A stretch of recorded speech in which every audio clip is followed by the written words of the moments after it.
Hi, my name is Jarno and I'm your event tutor. My YouTube channel is all about teaching you how to plan and organize an event or festival. Please subscribe to my YouTube channel or leave a comment below.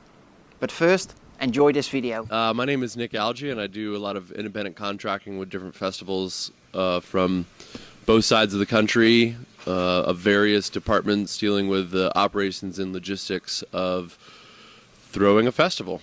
One thing I've been asked to talk about is a show called the Gentlemen of the Road Festival, which is the Mumford Sons festival.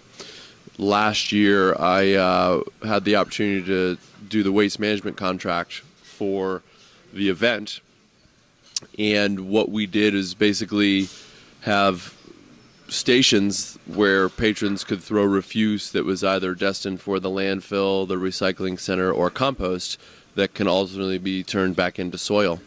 And so hired a team, came in, and we collected the recycling and the compost and sorted it to make sure that we didn't have any contamination. The recycling went off to the recycling MRF, and of course the compost went off to a commercial composting facility. And I integrated that compost facility into a conversation whereby they actually, after the compost had sat, reached its peak temperatures and came back down, it digests into soil, also known as black gold. So that compost that was compostable material from the food vendors, paper products, basically leftover waste from the food vendors. It went to the facility, it turned over, became black gold, and 8 months later, the composting facility actually brought that dirt back to the city where the festival was thrown, and they provided a pickup day where citizens could come and get some of the fertile soil, and they've also done plantings around the city and put educational plaques up saying that the soil is provided through the compost from the Gentlemen of the Road show. It's a pretty integrative measure.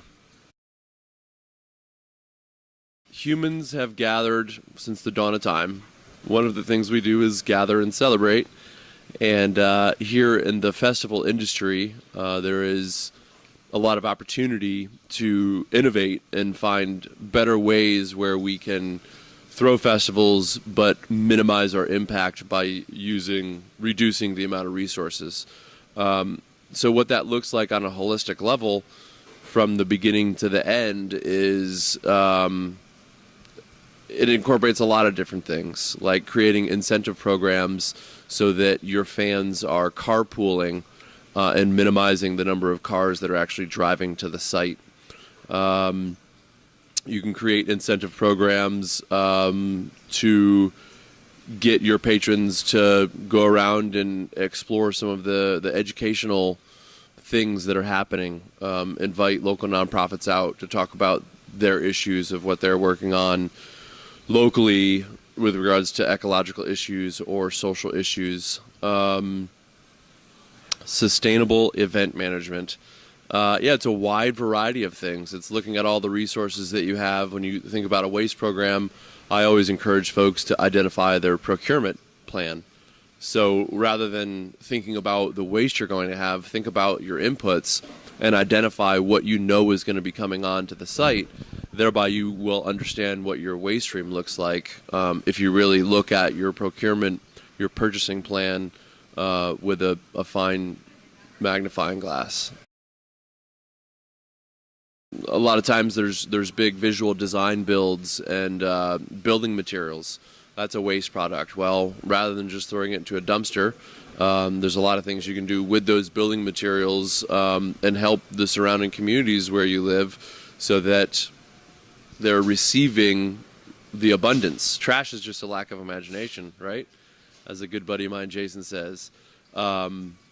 It really is a holistic way of thinking about all the ins and outs, looking at every single department and finding out how each department can make different choices, seemingly better choices that have less of an impact on the resources that get used at events. An environmental policy is basically a guiding document, if you will, that explains the governance structure of decision making for the business or the festival and how they get towards less environmental impact through their event. So it's basically a governance structure that says when we buy paper, we buy 100% post-consumer paper for the office. You basically, again, look at your procurement strategy and identify and create a decision-making structure that says, this is how we do business. Very few festivals I've seen actually have that. But if your business or your organization is very organized and very detailed, then absolutely writing an environmental policy would be great for you. Obviously, the greenest electron is the one you never use. The greenest mile is the one you never drive. So looking to alternatives first and just reducing our impact is certainly the first step. But there are things and programs and businesses that you can support where you're actually helping to offset the avoided cost of renewable energy, which is the opposite of fossil fuel energy, of course. Energy that's provided through wind or solar or geothermal or tidal hydroelectric. So you can actually pay a little bit more to companies that are supporting renewable energy. And so the idea of like carbon offsetting is that think of a bathtub. And the bathtub represents the water in the bathtub represents the composition of the energy that we create in our grid. And right now that water is very dirty water because it's primarily generated from fossil fuels. So the more and more the renewable energy market comes on, what you're doing is you're pouring in clean water to the dirty water in the bathtub, right? Thereby slowly diluting the dirty water to be cleaner water. And that's kind of an easy analogy to look at, as we as individuals vote with our dollars and support renewable energy, what we're doing is slowly bringing the level of renewable energy that's available in this national grid higher and higher.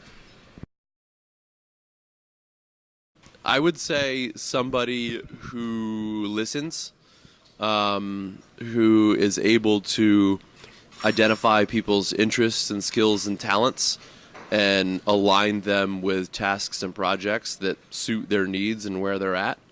Somebody who can delegate, somebody that can understand the meta vision, the large vision, yet still understand how to, on an operations day-to-day level, do some of the tasks, the micro tasks. What makes a good event producer?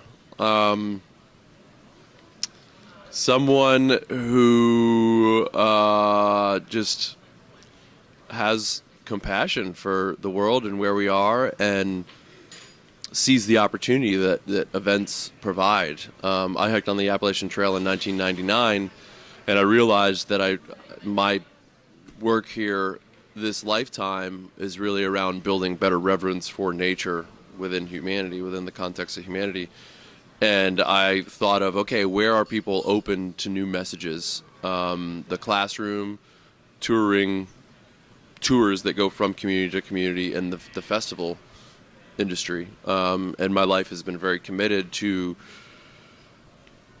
helping to proliferate our decisions towards more sustainable decisions in those industries. And I think that, to me, there's kind of like a civic duty involved when you look at the festival industry. Like, there's immense power and opportunity to, as humans gather and celebrate like they have since the beginning of time, to talk about things that really matter. There's a lot of civic stewardship and ecological stewardship that I think is a great opportunity when you have a festival, and festival producers should think about that. Thanks for watching this video. I hope you enjoyed it. My name is Jarno, your event tutor. Please subscribe to my YouTube channel and do check out my other videos. See you next time.